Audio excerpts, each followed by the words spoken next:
Ahí está, pueden ver síndrome del ojo rojo. Sí. Bueno,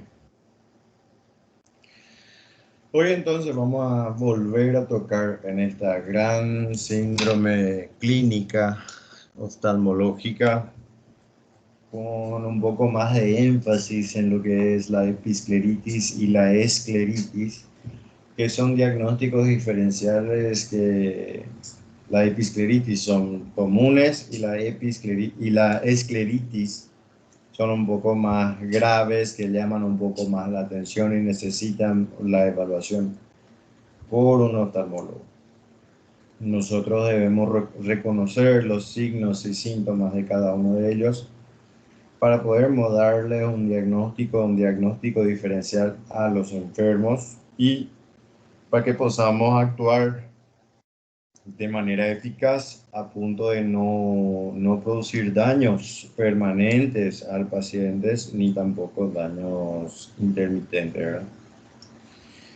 Entonces, como habíamos visto en la primera clase de síndrome de ojo rojo, sabemos que es un síndrome que es muy grande dentro de oftalmología, que se encajan muchas patologías diferentes que tienen como un síntoma característico la hiperemia ocular. ¿Qué es lo que es la hiperemia ocular? Es la inyección conjuntival, la dilatación de los vasos de la esclera o de la conjuntiva que brindan el aspecto rojizo al ojo y por eso da origen al nombre de la síndrome, que es síndrome del ojo rojo. Es un síndrome que es muy común dentro del consultorio oftalmológico y ustedes van a ver que hay alteración de número de pacientes que ustedes van a tener en dependencia de las épocas del año, porque como habíamos visto, por ejemplo, en la conjuntivitis, hay alteración según la etiología, de acuerdo a la frecuencia de consultas en tiempos específicos del año, como por ejemplo la conjuntivitis bacteriana, son más frecuentes en qué periodo del año.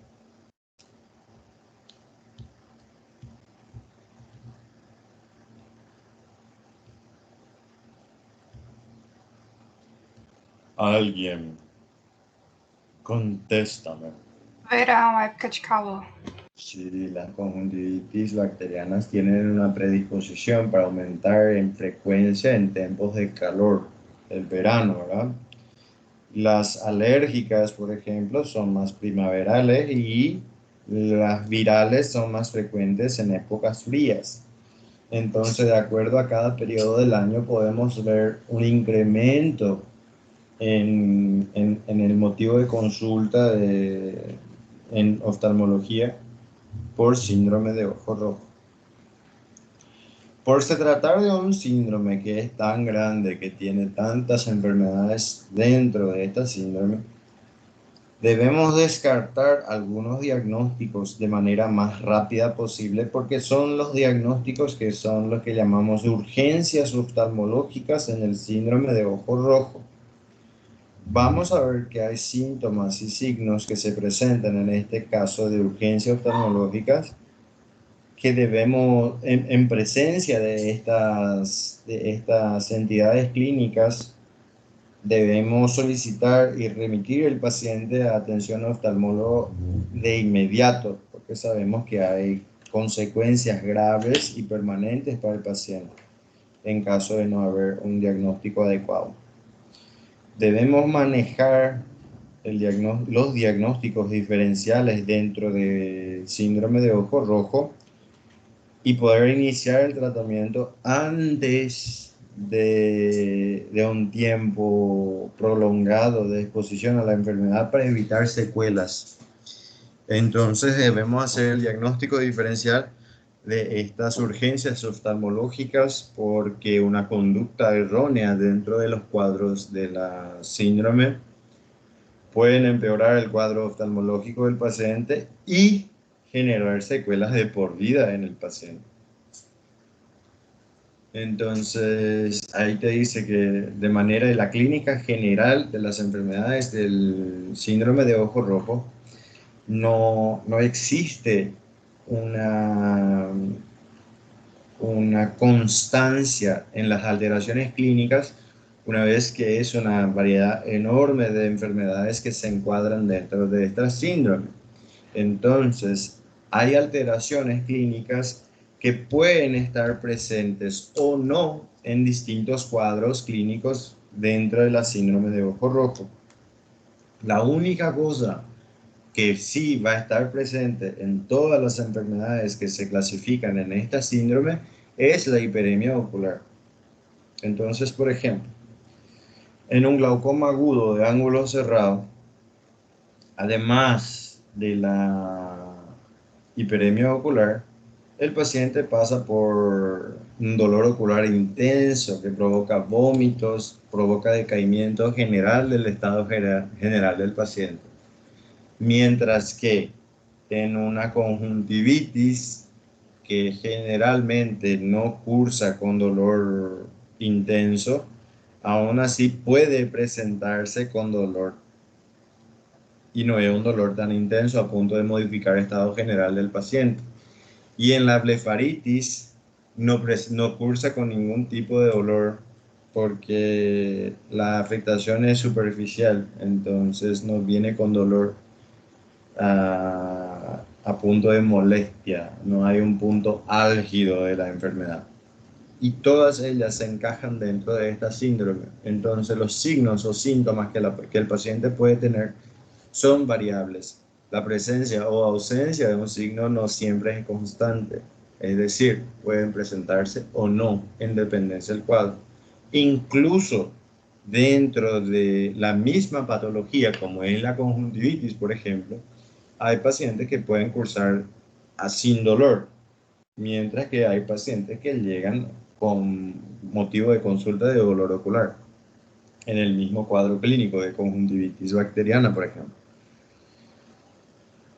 En la evaluación del paciente debemos hacer una buena anamnesis del síntoma, así como cualquier otra historia clínica. Vamos a manejarnos por la anamnesis del paciente. Debemos hacer una anamnesis dirigida con punto de riqueza de detalles acerca del motivo de consulta. Entonces, vamos a hacer más o menos como hacemos con la semiología del dolor. ¿Alguien se acuerda cuál es la neumotecnia para la semiología de dolor? Alicia. Alicia. ¿Y qué quiere decir Alicia? A é de quando começou, né, o tempo, se foi agudo, crônico, súbito. L de localização, I de radiação, C de Caráter. Característica. I de intensidade e A de você tem algum antecedente que algo que aumente ou diminua a dor. Agravante ou isso. Agravantes o atenuantes. Muy bien. Acá y la primera A es aparición, no tiempo. Pero bueno, entendí tu punto. Acá vamos a hacer más o menos la misma cosa con el motivo de consulta. Cuando hablamos de hiperemia ocular, el paciente va a venir por el ojo rojo. Entonces, motivo de consulta del paciente es ojo rojo. Y ahí van a evaluar toda la anamnesis a punto de la aparición. ¿Hace cuántos días empezó el cuadro de ojo rojo? ¿Esto fue en un ojo solamente o en ambos ojos? ¿Empezó difuso o empezó localizado? Así vamos sucesivamente. La intensidad, si ya empezó así de rojo o fue algo que fue empeorando con el tiempo.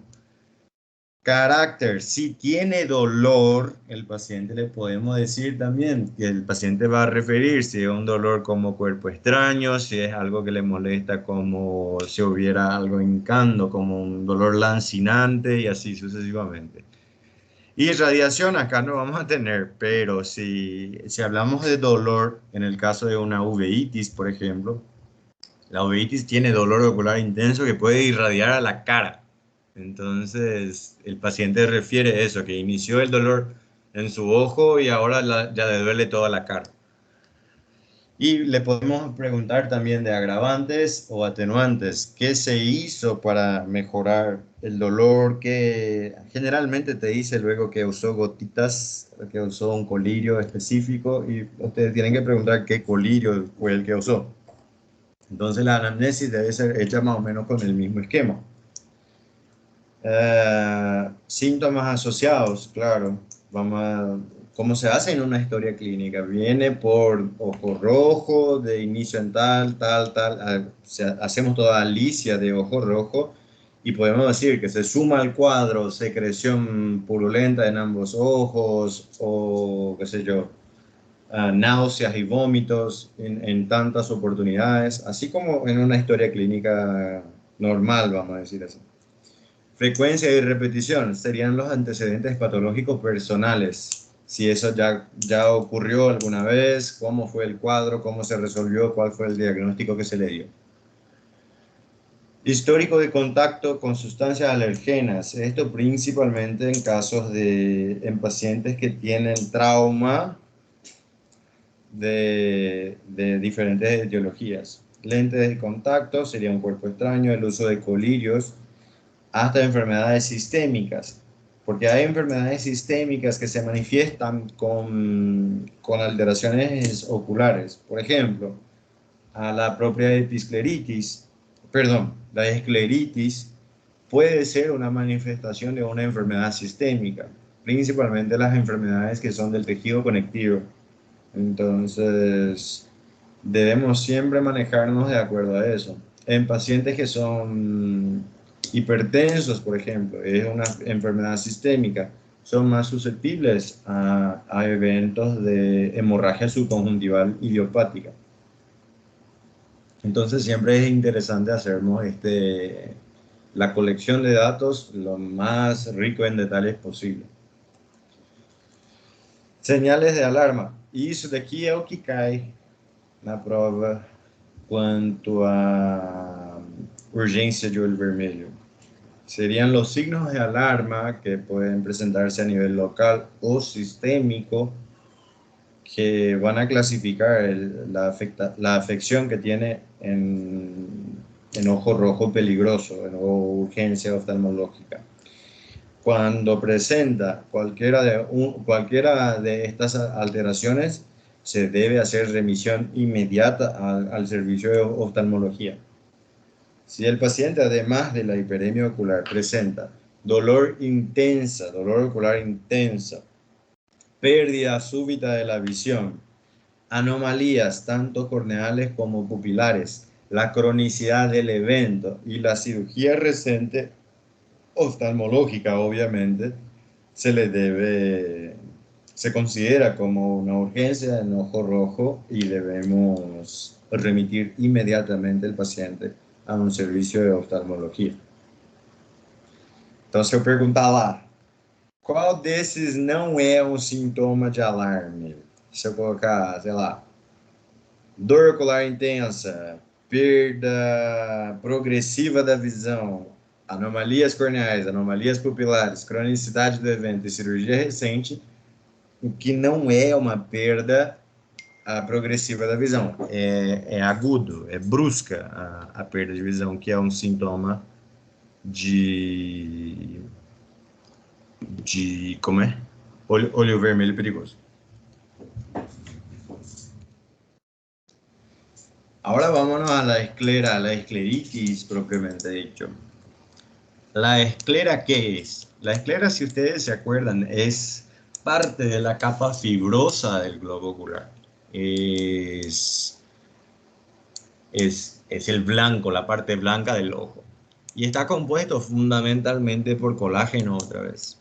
Son fibras de colágeno que están dispuestas de manera no están de modo uniforme, como en la córnea. La córnea es uniforme, en forma circular, en forma de anillo las fibras de colágeno, por eso tienen la transparencia y la curvatura sostenida por la fibra de colágeno. Acá, como las fibras están dispuestas al azar, todo un emaranado de fibra de colágeno, esto pierde la característica de transparencia. Pero el tejido aún es un tejido laxo por ser colágeno, ¿cierto? Y existen 3 capas vasculares dentro de esta, vamos a decir, de la capa fibrosa, cuando hablamos de la capa fibrosa. Son los vasos conjuntivales, que son los más superficiales. Ya vimos en la clase de conjuntiva que son arterias tortuosas y venas rectas. Serían las líneas rojas, rectitas que se ven superficialmente en el globo ocular, que son normales. Claro que en circunstancias de una inflamación hay vasocongestión, vasodilatación y todo eso hace la hiperemia ocular. Pero en casos normales se ven las arterias y venas rectitas. Un poco más abajo está el plexo episcleral, que es un plexo episcleral superficial que está conformado por vasos rectos de configuración radial. En la episcleritis se produce la máxima congestión de esta capa. Claro, si es una reacción inflamatoria va a haber vasodilatación local, entonces va a haber vasocongestión en esta capa y es lo que brinda el aspecto de ojo rojo, la hiperemia ocular. Y después está el plexo vascular profundo, que está superficial de la esclera. Entonces tenemos vasos conjuntivales, vasos episclerales y vasos esclerales propiamente dicho, que son vasos más calibrosos, son vasos que cuando estamos en un proceso de escleritis hay una vasocongestión que es mucho más importante que la vasocongestión de la conjuntivitis o de la episcleritis. Empezamos con la episcleritis. La episcleritis es una enfermedad que es relativamente común dentro del motivo de consulta, dentro de los diagnósticos de hiperemia ocular, que normalmente es idiopática y es benigna. Generalmente no cursa con una alteración, no puede causar secuelas, no tiene alteración visual, porque no afecta a córnea, no afecta a estructuras de la vía óptica. Entonces generalmente no tiene ninguna alteración. A no ser que eso se complique, ahí sí vamos a presentar otras alteraciones sistémicas, ¿verdad? Del sistema visual. Es muy recurrente y a menudo es bilateral. Lo más frecuente es que sea bilateral. Afecta con mayor frecuencia a las mujeres que a los hombres. Normalmente es un trastorno que es autolimitado, que generalmente se resuelve en una semana, pero puede durar hasta 3 semanas de evolución. Raras veces lleva más tiempo que 3 semanas. Así ustedes van a ver la episcleritis, la congestión de los vasos de configuración radial. Y esto vamos a clasificar otra vez en episcleritis simple y la nodular. La episcleritis simple es la más común de todas, representa 75% de los casos y tiende a ser recurrente. Disminuye la frecuencia con el tiempo. Las manifestaciones clínicas a menudo alcanzan su punto álgido en las primeras 24 horas. Es decir, al inicio del cuadro de la episcleritis simple, inicia con la congestión de los vasos, lo que brinda este carácter de ojo rojo. Ustedes ven que la raíz del problema parece ser a nivel del limbo, y esto casi siempre se da en un nivel interpalpebral. Difícilmente está abajo de una de las pálpebras, pero puede presentarse así también y pasa de manera desapercibida a simple vista. Entonces hay que hacer un examen clínico bien explorado, vamos a hacer reversión de los párpados, buscar las alteraciones de la esclera. Pero generalmente es interpalpebral. Parece tener origen en limbo y tiene esta forma de un triángulo, de esta bien organizado las fibras así. Ahí te da los síntomas. Enrojecimiento. Claro, claro que va a haber enrojecimiento. Si hay vasocongestión, va a haber enrojecimiento. Hay molestia que van desde ausentes en 50% de los casos hasta moderadas o intensas en dependencia del paciente. Es frecuente la sensación de arenilla. Sí o sí el paciente te va a decir, doctor, parece que hay como arena en mis ojos, me molesta mucho eso. Y se acompaña también de epífora y puede venir con fotofobia. Entonces, dentro de estos casos clínicos, vamos a ver los signos. Más de la mitad de los casos afecta simultáneamente en ambos ojos. La agudeza visual casi siempre es normal. Ustedes van a ver que siempre que estamos hablando de un proceso superficial, se dice que la agudeza visual casi siempre es normal. Pero la mayoría de las veces va a ser normal en una situación no complicada. Si se complica, ahí sí puede afectar a la visión. Pero si el proceso está circunscrito a la episclera, que no tiene nada que ver con el proceso visual, no va a estar afectada la agudeza visual. Lo que ustedes deben de entender acá, fíjense en la clínica de esta alteración. Si hay un enrojecimiento de la esclera, de la parte blanca del ojo, con la sensación de arenilla, y puede haber fotofobia en ambos ojos, que es cuando se afecta eso, ¿cómo vamos a diferenciar eso de una conjuntivitis viral, por ejemplo?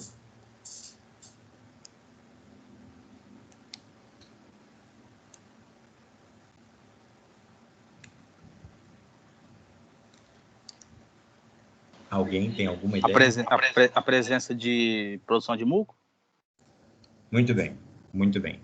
A episclerites, ela cursa seca, né? Ela não tem secreção. A conjuntivite, independente do tipo de conjuntivite, geralmente vem com secreção.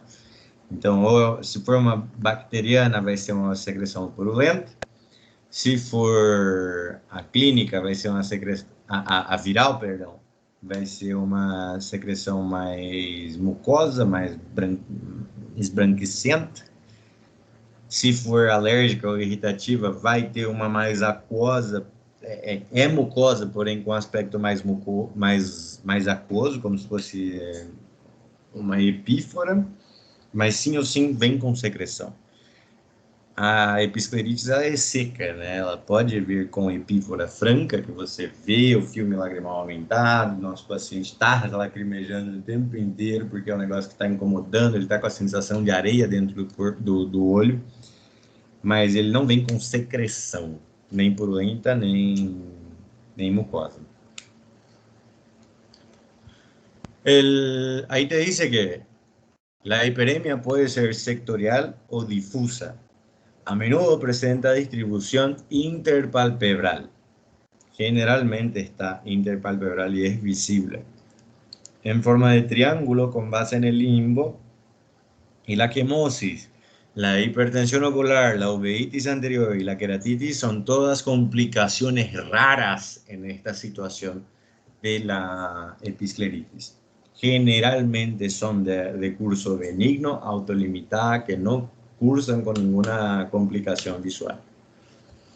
Ahí tenemos las imágenes de los diferentes tipos de episcleritis simple, que puede ser sectorial, que tenemos la base del triángulo a nivel del limbo, es interpalpebral y va en forma radial. Mientras que la difusa tenemos una amplia afectación de la episclera y se ve de esta manera. Los vasos en totalidad están congestionados, pero ustedes ven que la conjuntiva, que sería este primero reflejo, porque es la membrana que recubre a la esclera, está intacta, está lisa, no hay quemosis, no hay edema en la conjuntiva. Entonces la complicación no está en conjuntiva, sino que a nivel de la episclera. Doctor, pero no todas las conjuntivitis cursan con alteración de quemosis. Perfecto, está bien, pero todas las conjuntivitis vienen con secreción y esta no tiene ninguna secreción. ¿Se entiende el diagnóstico diferencial entre conjuntivitis y episcleritis?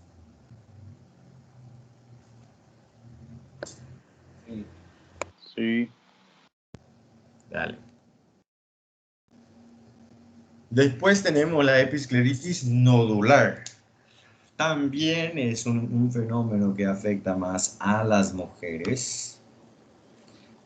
También tiene una evolución benigna. También suele ser idiopática. La diferencia es que esto no es tan súbito como las alteraciones de la episcleritis simple. Esto tiene una evolución un poco más prolongada. Es decir, acá los síntomas tienen el inicio en un día y el punto álgido de esta clínica va a ser después de 2 o 3 días. Es decir, el paciente va a empezar a sentir una molestia ocular después de 2 o 3 días que empieza el cuadro de hiperemia ocular. Mientras que el punto álgido de la episcleritis simple es en 24 horas. En esto, los casos también se resuelven de manera espontánea, es autolimitado, no hace falta un tratamiento sobre eso, pero aunque dure más tiempo que la episcleritis simple. Pero acá, cuando tenemos esta alteración, se ve un nódulo vascular, no es como simplemente la congestión de vasos como era en la episcleritis. Acá vemos este aspecto como si esto fuera el nódulo de origen del problema. E aí forma como se fosse um polvo, tem o nódulo central com os vasos bem congestionados pós esse módulo, esse nódulo. Y este nódulo vascular enrojecido y doloroso a la palpación casi siempre está en la hendidura interpalpebral, aunque puede parecer también por debajo de la conjuntiva tarsal y pasa desapercibido.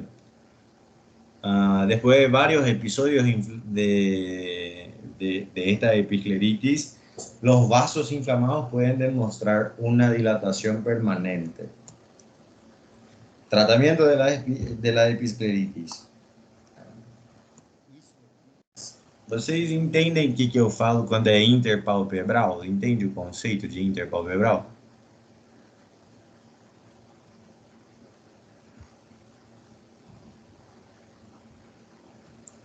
Sim, doutor, eu entendo, é fácil. Não, doutor, não entendo nada quando você fala isso.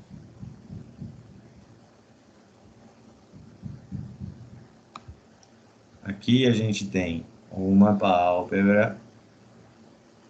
Aqui a gente tem outra, a superior e a inferior. Geralmente, esse nódulo vascular aparece entre as pálpebras. Então, a gente tem uma hiperemia interpalpebral. Mas, às vezes, essa circunstância clínica não cursa assim, com essa alteração interpalpebral, senão que ela cursa de uma maneira que ela está por baixo de um dos párpados, por baixo de uma das pálpebras, e ela cursa sem ser percebida tampouco pelo paciente como pelo médico. Por isso a necessidade de fazer um exame físico detalhado da área afetada para não passar um diagnóstico desse desapercebido.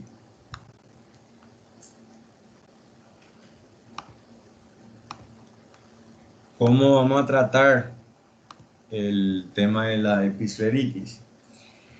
Por ser una enfermedad que es autolimitada en la mayoría de las veces, no hace falta un tratamiento específico. Lo que podemos hacer es tratamiento sintomático.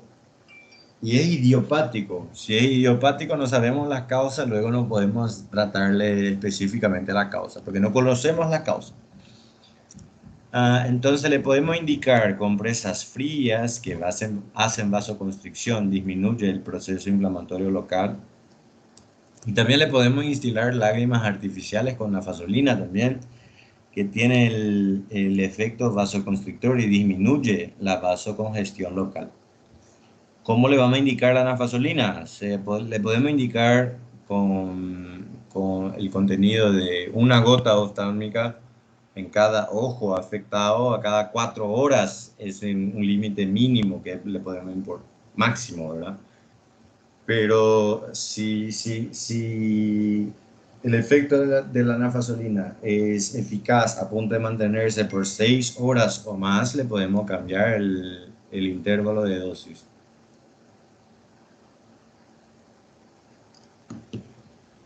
Entonces, le podemos usar también corticoides tópicos o hasta mismo antiinflamatorios no esteroideos en dependencia de la intensidad de la molestia del paciente. Si el paciente te refiere que la molestia es intensa, le podemos usar corticoides tópicos. No es una cosa, por Dios, como es necesario, pero le podemos indicar, amerita. Pero si el paciente no tiene una molestia que es muy intensa, te dice que es una molestia moderada, le podemos iniciar tratamiento con AINE. En ocasiones específicas también le podemos indicar AINE oral como el ibuprofeno de 200 3 veces al día en situaciones que necesiten un tratamiento sistémico más agresivos. Generalmente se guarda pacientes que tienen una enfermedad sistémica asociada. Pero cuando el paciente tiene una enfermedad sistémica asociada, no son todos los AINES que el tipo puede usar en dependencia de la enfermedad. Entonces, ojo con el tratamiento sistémico de estas enfermedades. Lo que nos toca a nosotros como clínicos generales es mantener el tratamiento conservador, con compresas de agua, compresas frías, con el uso de la nafazolina y eso. Hasta el corticoide se podría indicar en estos casos, pero si es que hace falta, si ustedes creen que el tema se soluciona con corticoides tópicos, lo mejor es que remitan al paciente a un oftalmólogo. Episcleritis se entendió.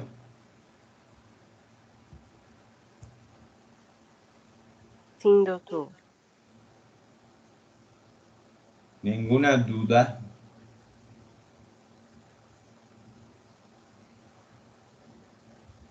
Não, doutor.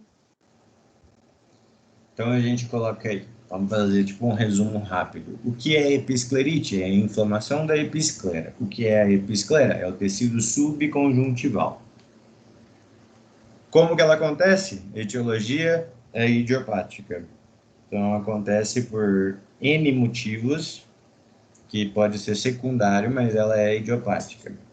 Como ela se apresenta? Com olho vermelho e moléstia ocular, que vai desde sensação de corpo estranho até uma moléstia ocular um pouco mais intensa. E que a gente tem duas formas, seja ela simples, setorial ou difusa, ou anodular. A diferença entre as duas é o tempo de evolução. A simples, o seu nome diz, ela acontece muito mais rápido, rapidinho ela resolve. Enquanto que a nodular, ela demora mais, porque ela tem todo um nódulo para ser reabsorvido e tratado. Diagnóstico diferencial da episclerites, da esclerite como um principal diagnóstico diferencial, e a conjuntivite como um diagnóstico secundário.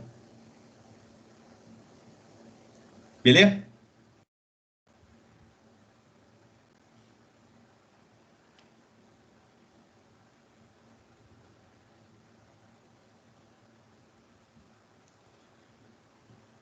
Seguimos.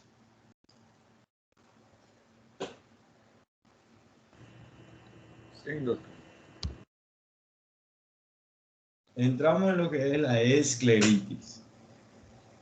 La escleritis es una entidad clínica que es mucho menos frecuente que la episcleritis o que la conjuntivitis. Es una entidad que generalmente tiene un origen inmunitario, es decir, no infeccioso, y puede ser una manifestación de una enfermedad sistémica, como una de las primeras manifestaciones.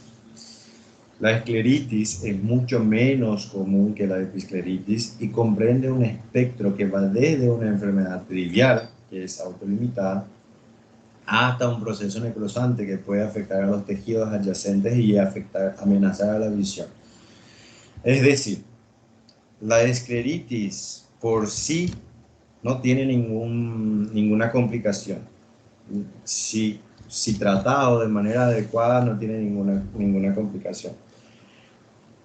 Pero, en dependencia de la etiología, si es una manifestación primaria de una enfermedad de base, generalmente esto se puede complicar. Y si se complica, puede afectar a la visión. La escleritis difusa es ligeramente más frecuente en las mujeres y suele presentarse a partir de la quinta década de vida.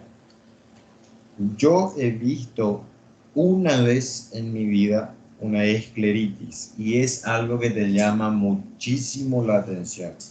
En mi paciente era una paciente mujer con más de 50 años, no me acuerdo exactamente cuántos años tenía, pero era más de 50 años. Pero ella tenía una enfermedad de base, ella era miasténica, tenía miastenia gravis. Ya ha conocido su diagnóstico. Y en su antecedente patológico personal, esto no fue la primera vez que sucedió. Es un caso donde si nosotros tratamos a la causa, no vuelve más. Pero las enfermedades del colágeno no tienen una cura, no podemos controlar, no podemos curar la paciente de esta enfermedad de base, sino que podemos controlar. Pero si está controlado, en algún momento esto se puede descontrolar y volver a aparecer síntomas. Entonces es difícil el manejo, pero yo digo que es casi imposible errar este diagnóstico porque es algo que te llama muchísimo la atención cuando ustedes vean. Síntomas: enrojecimiento ocular. Sério. Olho vermelho, né? Que progressa durante vários dias, que instaura-se com uma dor que pode irradiar a cara, assim como a uveites, que é uma complicação. Então, é típico que o mal-estar, que o paciente se desperte com essa sensação de mal-estar e que isso melhore de acordo com o decorrer do dia. É uma complicação, é uma entidade clínica que responde muito mal a analgésicos comuns. Geralmente, o uso de corticoides é maior dentro desses casos de esclerites do que em episclerites ou conjuntivite. Os signos: a gente tem congestão e dilatação vascular associada a um edema. Esse edema, é visível com qualquer luz que reflete no olho. Não precisa ser necessariamente com a lâmpada de fenda, porém, a lâmpada de fenda seria o aparato oftalmológico mais adequado. A vermelhidão pode ser generalizada ou localizada em um quadrante. O caso que eu vi, o único caso que eu vi na minha vida, era bem difuso. Y si está confinada en una área por debajo del párpado superior, puede pasar desapercibido, así como una enfermedad nodular de la episclera, que si está bajo el párpado puede pasar desapercibido. Otras manifestaciones secundarias como quemosis, el edema palpebral, uveitis anterior y aumento de la presión intraocular pueden ocurrir en esta afectación por ser una afectación primaria de una enfermedad de base, ¿verdad? Que puede complicarse. Cuando desaparece el edema, el área afectada a menudo adopta una leve tonalidad grisácea o azul, al hacer a la esclera más translúcida. ¿Por qué? Porque el evento fue a nivel de la esclera y esto, en dependencia de la intensidad del proceso inflamatorio, va a generar un proceso de cicatrización, y en esta cicatrización hay una reorganización de las fibras de colágeno de la esclera que se vuelven más uniformes. Y cuando estas fibras se hacen más paralelas y uniformes, bien organizadas, pierde la característica de la coloración. Entonces se hace un poco más azul o grisácea en dependencia de la cicatrización del paciente. Son frecuentes las recidivas en la misma localización, a menos que se trate la causa subyacente. Como yo les dije, no caso que eu vi de esclerite, era o segundo caso que a paciente apresentava, e não tem como a gente tratar ou prevenir isso, uma vez que, para a gente diminuir a recidiva, a gente tem que tratar a causa. E no caso da minha paciente, era uma paciente com miastenia graves, ela não tem como tratar a causa. A gente pode controlar a causa, mas está sujeito a crises a qualquer momento. Então, ela pode voltar a ter recidivas de esclerite quantas vezes for, porque ela tem uma enfermidade de base que não tem cura. Aqui a gente vê a afetação da esclerite. Os vasos que a gente vê são muito mais calibrosos, são vasos que são muito mais tortuosos, chamam muito mais atenção. E eles têm essa alteração da conjuntiva. Vocês veem que o reflexo da conjuntiva não é regular, porque o processo subconjuntival é tão intenso, os vasos são tão dilatados, que acaba interferindo na continuidade do tecido conjuntival. Chama muito a atenção isso daqui. A hora que você vê isso daqui, você fala, meu Jesus, essa mulher vai ficar cega. Mas a afetação é controlável, o cara vai com o oftalmologista, lógico, você vai remitir isso para um oftalmologista, porque é uma enfermidade que pode ter um acometimento mais grave, pode ter uma complicação como uma uveíte ou qualquer coisa do estilo. Então se remite a um oftalmologista. E aqui a gente tem o processo de cicatrização dessa esclera após essa inflamação, também o período de resolução da esclerite aqui, onde a gente vê a reorganização da fibra de colágeno, que tem esse aspecto mais acinzentado na esclera. Eu acho que está acinzentado também, não sei dizer com certeza. Mas consegue ver como o reflexo da conjuntiva está distorcido, não é regular igual na outra?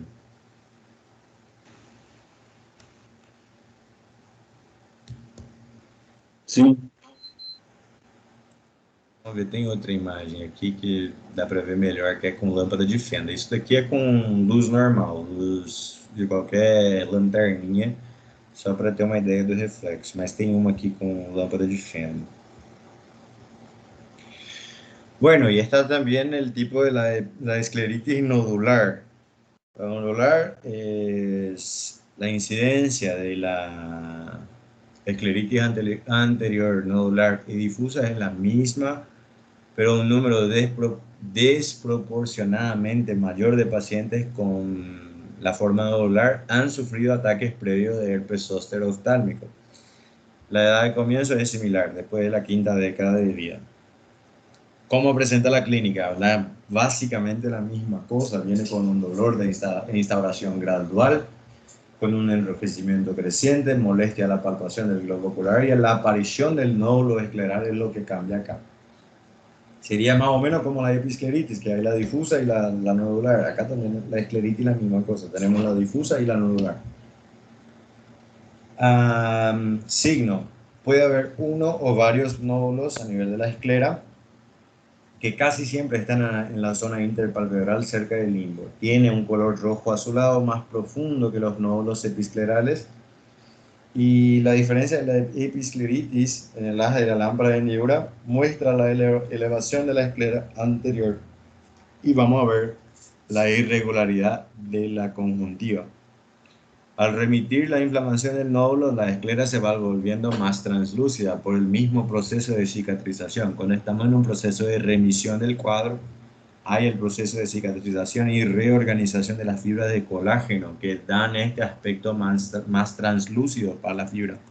Y así es como se ve la nodular. Hay un nódulo central y vemos que esto es un proceso más profundo porque los vasos son más dilatados, los vasos son más calibrosos y hay mucha irregularidad de la conjuntiva. La primera membrana que recubre la esclera es la conjuntiva.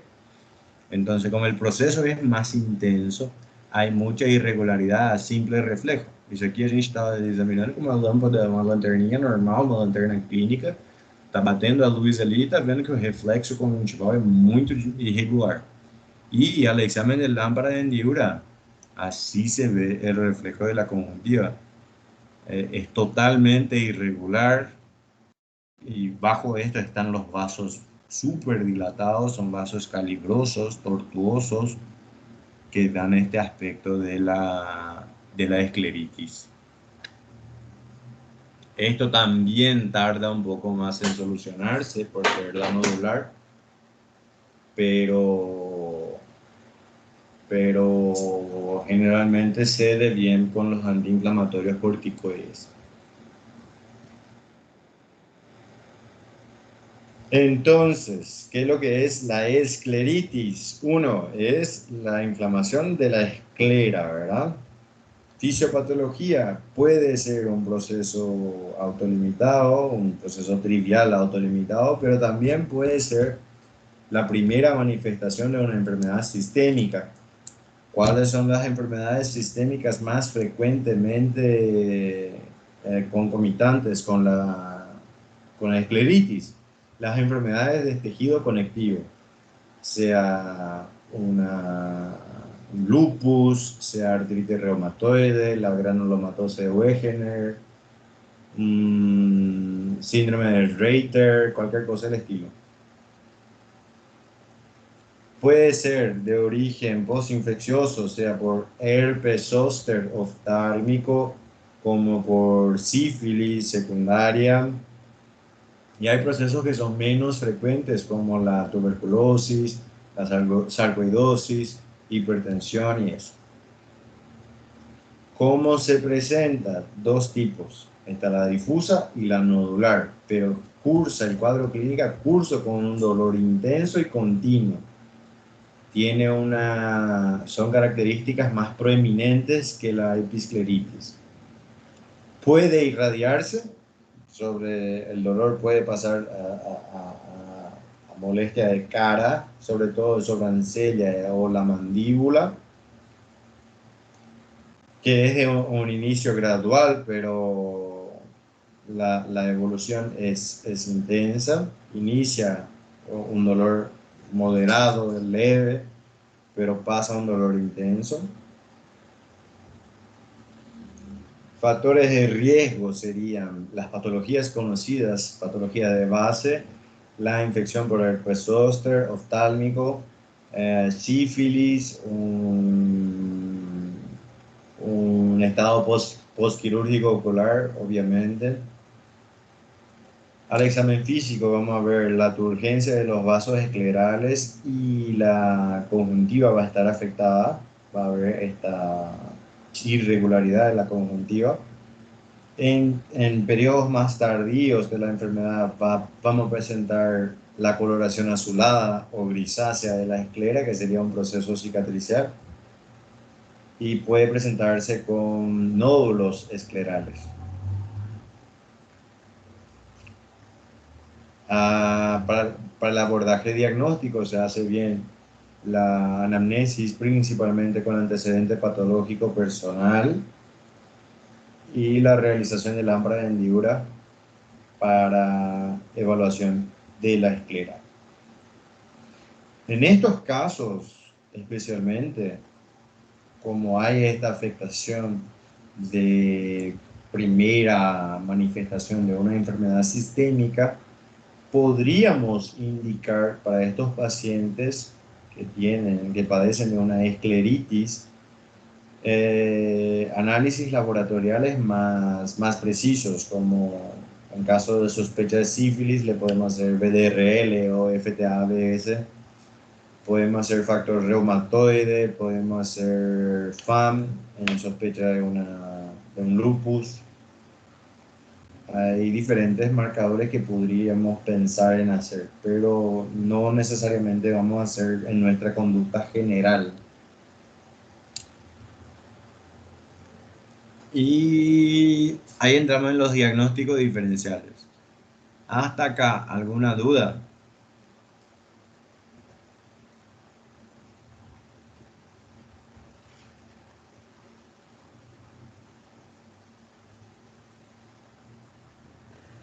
Não. Tá de boa? Deu para entender? Falei muito rápido?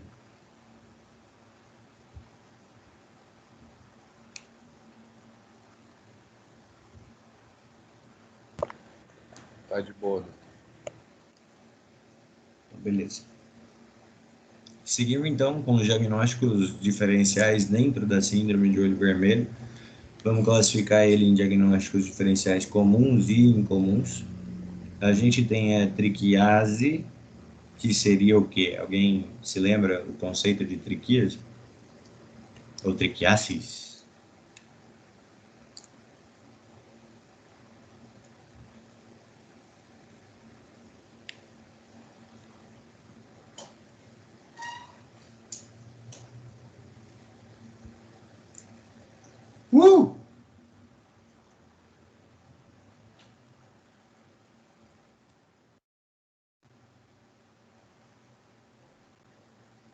Alguém?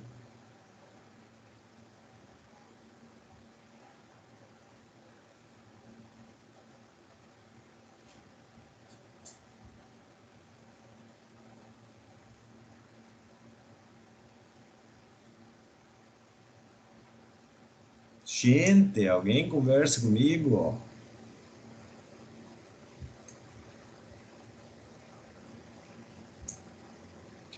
É a inversão do eixo do crescimento dos folículos dos cílios. Perfeito. Isso é uma triquiase, quando eles nascem em sentido contrário e entram em contato com o globo ocular. Muito bem. E o entrópio e o ectrópio, o que são?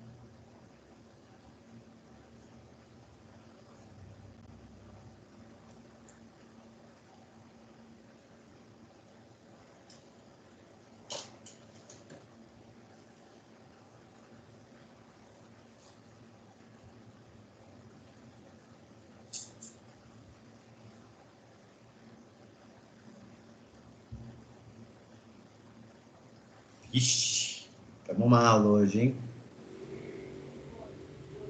Rotação, doutor, dos bordes do palpebralis. Muito bem. É um mau posicionamento palpebral, seja interno ou externo, independência do caso. Uma blefarite, o que é?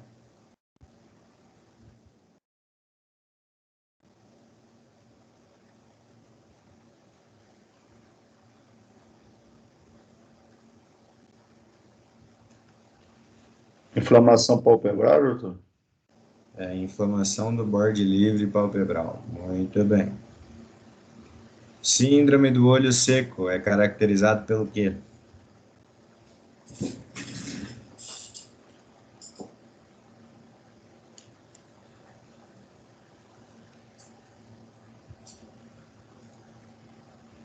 Pelo mau funcionamento da glândula lagrimal principal, que produz 95% da manutenção do filme lagrimal.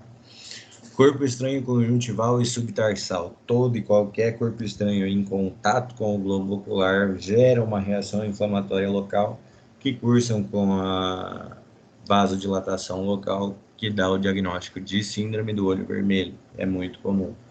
Conjuntivites alérgica e as conjuntivites infecciosas, tanto bacteriana quanto viral, conformam um quadro de hiperemia ocular conjuntival muito comum dentro de oftalmologia, por isso entra em diagnóstico diferencial comum.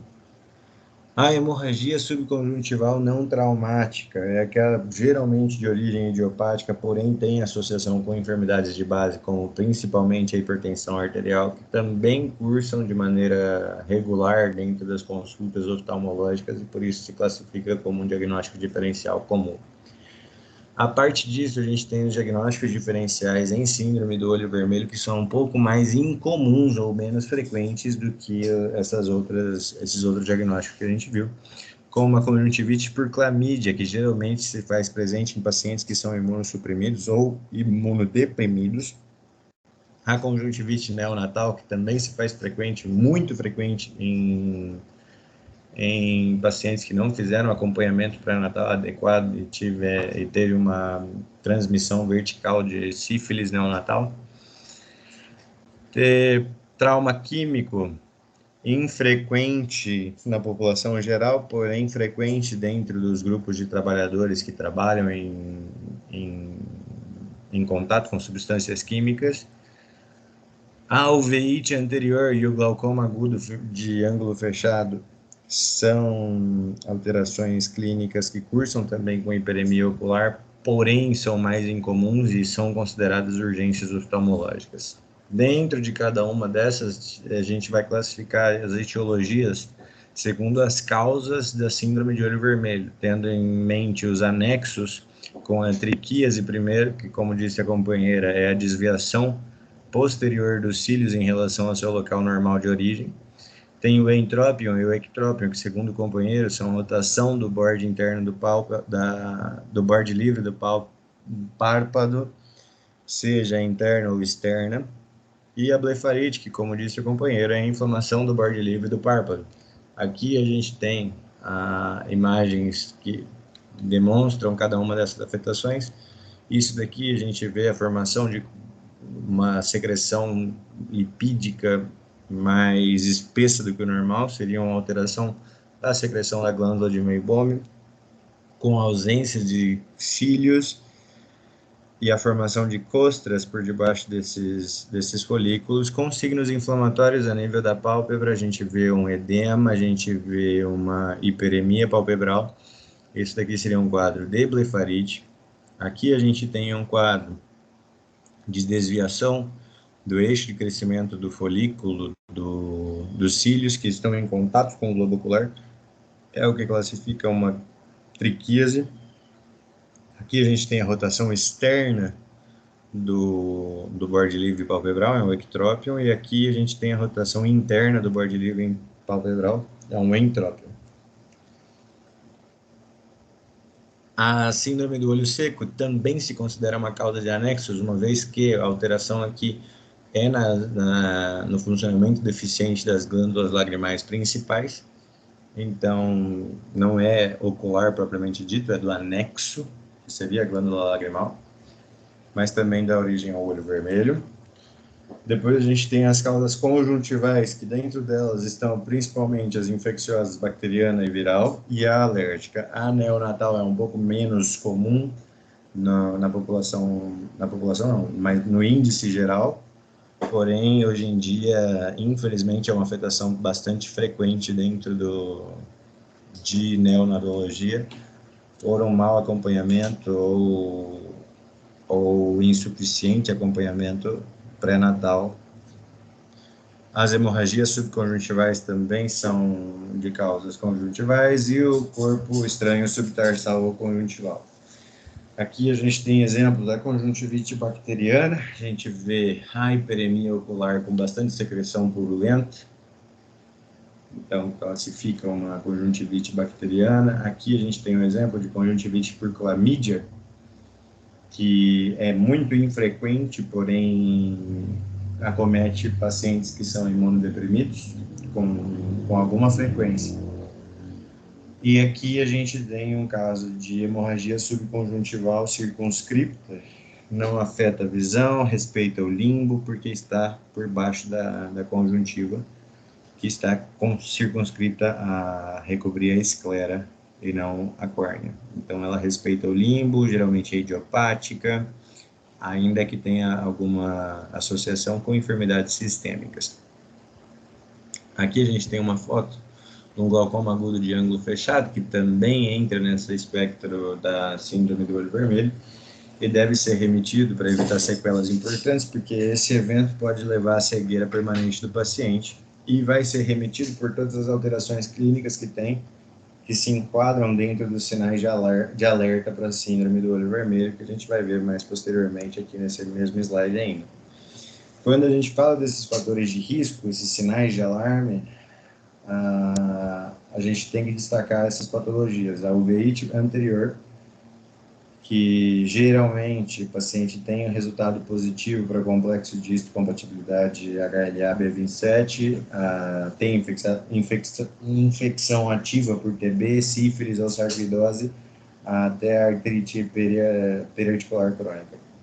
Esses pacientes apresentam dor, não só uma dor local, mas também apresenta irradiação da dor para nível da face, apresenta diminuição da visão, que são signos de alerta. Então esses pacientes devem ser remetidos para serviço de especialista oftalmológico o mais rápido possível para evitar uma cegueira, porque esse paciente possivelmente vai evoluir mal se não tiver um acompanhamento adequado. Além da uveíte anterior, a gente tem o glaucoma agudo de ângulo fechado, que é muito frequente em pacientes que usam medicamento, entre aspas, a nível ocular, como midriáticos e anticolinérgicos sistêmicos, além da hipermetropia, que é um fator de risco para esses pacientes que padecem de glaucoma agudo de ângulo fechado. Esses pacientes, além de alteração da conformidade da córnea pelo edema palpebral, pelo edema corneano que apresenta, que é esse aspecto branco que a gente vê, a gente tem um aumento abrupto da pressão intraocular, que é o que causa esse edema de córnea. A gente tem a alteração da pupila, que ela está paralítica, reflética, ela não responde a reflexo luminoso. Esse paciente tem uma dor ocular intensa, então são sintomas, signos de alarme que devem remitir esse paciente o mais rápido possível, além da diminuição da acuidade visual. Então, são pacientes que tendem a evoluir a cegueira permanente, além da perda do equilíbrio do estado geral do paciente. O paciente vem com náusea, vômito, cefaleia intensa, tudo por causa do glaucoma de ângulo fechado. Está la conjuntivitis subconjuntival, que tiene factores de riesgo, pacientes que son hipertensos, pacientes que hacen anticoagulación sistémica debido a cualquier afectación cardíaca o lo que sea. Anormalidad de sangrado, no sangrada. Anormalidad de sangrado, lesión vascular conjuntival, trauma y diabetes. Estos pacientes, principalmente que tienen antecedente de trauma, necesitan una evaluación específica con oftalmólogo porque pueden haber afectado estructuras oculares más internas y no estar circunscrito a la hemorragia subconjuntival. Por último está el ojo seco, que como vimos está muy relacionado con enfermedades del tejido conectivo, como principalmente la síndrome de Sjögren, la artritis reumatoide y el lupus eritematoso sistémico. Opa, por fin terminó. Se finí. The end. Acabou.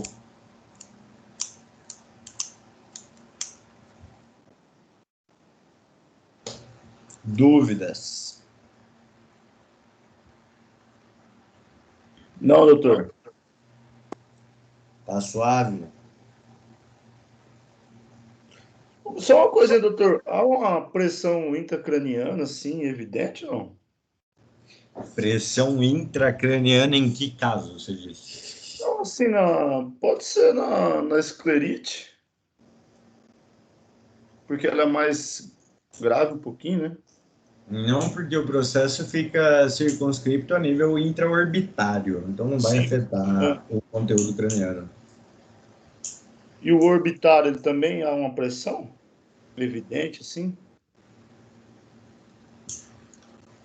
Poderia até manifestar, mas o conteúdo intraorbitário, a gente tem muito conteúdo, muito tecido lipídico, que vão servir de amortecedor, entre aspas, e não vão permitir uma síndrome de compressão intraorbitária. Vai compensar esse edema causando. Os vasos, assim, eles dilatam bem, né?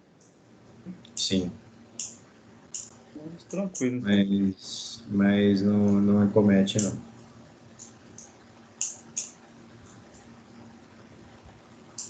Graças.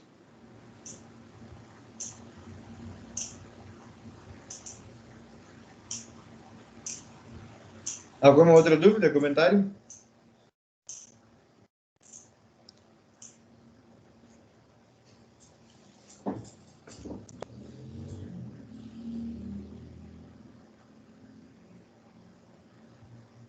Não?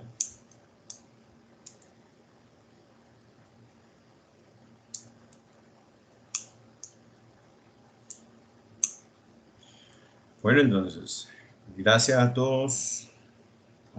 Que tengan todos un buen fin de, que descansen, estudien, usen, si van a salir a farrear, que usen mascarilla, que usen alcohol, háganse la prevención. Beleza?